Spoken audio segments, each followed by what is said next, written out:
Good morning. I'm Tyson Waters. I'm Cameron Riddick. And this is the Arrowhead Podcast, where we get straight to the point. Today, we're going to be talking about free agency period in Kansas City. A lot of wins, a lot of losses, but from the average perspective, you probably wouldn't understand why Kansas City made a lot of moves that they did in cutting the main components in Eric Berry, Justin Houston, and D Ford. But from casualties and more injury time and playing time, you had to kind of make the moves that you had to make in order to take the defense to the next level. I would say the defense is in a rebuilding period from them losses, clearly, because why else would you cut the main people from your defense and keep the lesser players and let other people walk in free agency? But enough of that. On to the signings. Our first offensive signing that we had was Carlos Hyde. Carlos Hyde was brought in on a 1-year, $2.8 million deal. Had a subpar season really last year. Started off with Cleveland. Had 114 rushes, 382 yards, 5 touchdowns. When he was traded to Jacksonville, he had even lesser, 189 yards, 58 rushes in 8 games with no touchdowns. So he's coming in for primarily a backup role, but he will get a chance to compete with Damian Williams, who last year played better than expected for most people after the Kareem Hunt suspension and averaged 5.1 yards per carry. And I think it's just nobody expects them to be elite as Kareem Hunt, but these two running backs need to work together in a good tandem, be able to take care of the ball, catch the ball at the backfield, and run the ball consistently to open up the game for Tyreek Hill, Travis Kelce, and Patrick Mahomes doesn't have as much pressure in the backfield. Yes, sir. But on to the first big signing. 26-year-old elite free agent safety Tyrann Mathieu. Coming in, he was signed before Eric Berry was cut, so people had thought that they were going to have an elite safety duo in Tyrann Mathieu and Eric Berry, but apparently that wasn't the case because Kansas City's cap salary wasn't that well. But I guess Kansas City's going to form a secondary around Tyrann Mathieu in this rebuilding process. Coming off a 2017 ACL injury, he bounced back, which was very good for us, and he proved himself in Houston last year on a 1-year prove-it deal, and then betting on himself kind of paid out. It seemed as though we locked him in for a 3-year, $42 million contract. What else? I would say that he has very big shoes to fill. Eric Berry, coming off being elite from day one, 2010 season, it's a lot to do. Maintain the secondary, coach the secondary.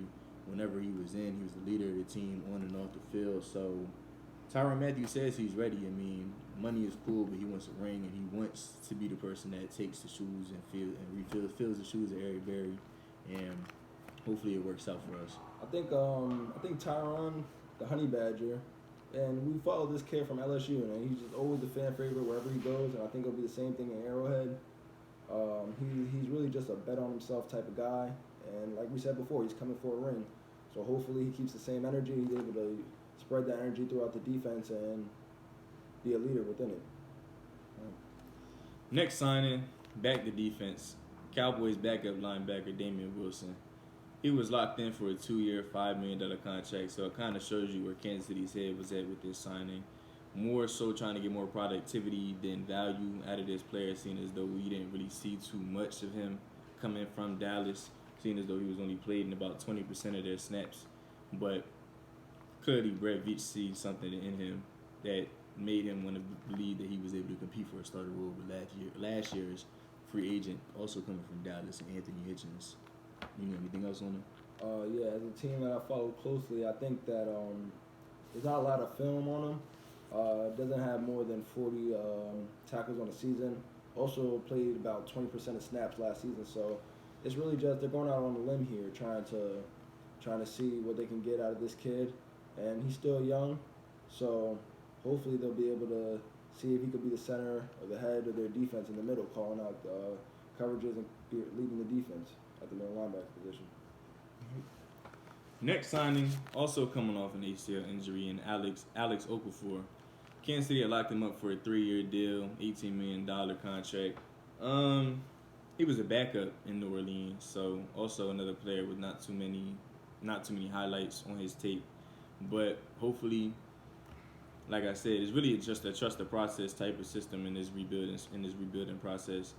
Steve Spagnuolo clearly seeing something in him that he was able to compete for a starting role, filling the shoes of Justin Houston, And I would say clearly that's very harder. That's very much harder than Tyrann Mathieu filling Eric Berry's shoes, seeing as though Alex Okafor is coming from a backup role, from filling the shoes of outside linebacker who was very elite every year in and year out, despite the injuries.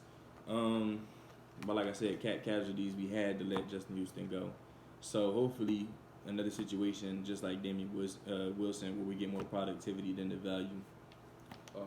Like you said, he's a perfect fit for the 4-3 scheme that we're going to run this season. So hopefully he'll be able to be productive within it. Right.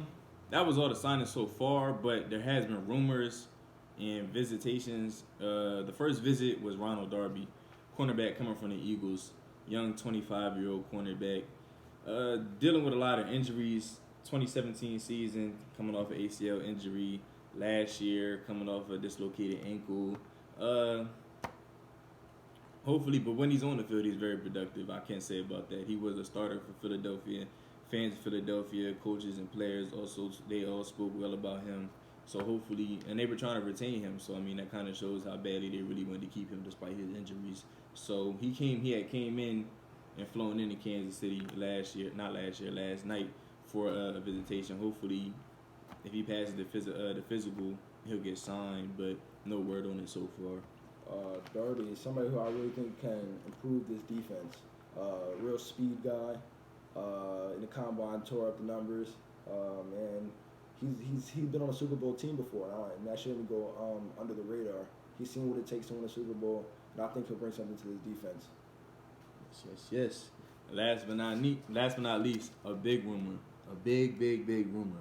If this could happen, this probably would take Kansas City over the top and finally be able to take down the Patriots. Rumor has it that Kansas City is looking to trade for Houston defensive end, Jadeveon Clowney. Another person marred by injuries in his past, but still elite level DN. Paired with J.J. Watt, I mean, everybody has heard about what Jadeveon Clowney could do coming in from the combine, able to run a 4.4, good tackling, good coverage skills coming from a defensive end perspective. That'd be a very key pickup. I'm not too sure who or what we would give up for Jadeveon Clowney, but if this rumor rings true, this could be very, very good for Kansas City. And like we said before, elite, 3-time Pro Bowler, only 26 years old. That's a lot of talent in a young guy that you could bring in, and he could help be a cornerstone in this defense. Yes, sir. But that's all the time we had today. Thank you for tuning in to Arrowhead Podcast. Hopefully we got straight to the point.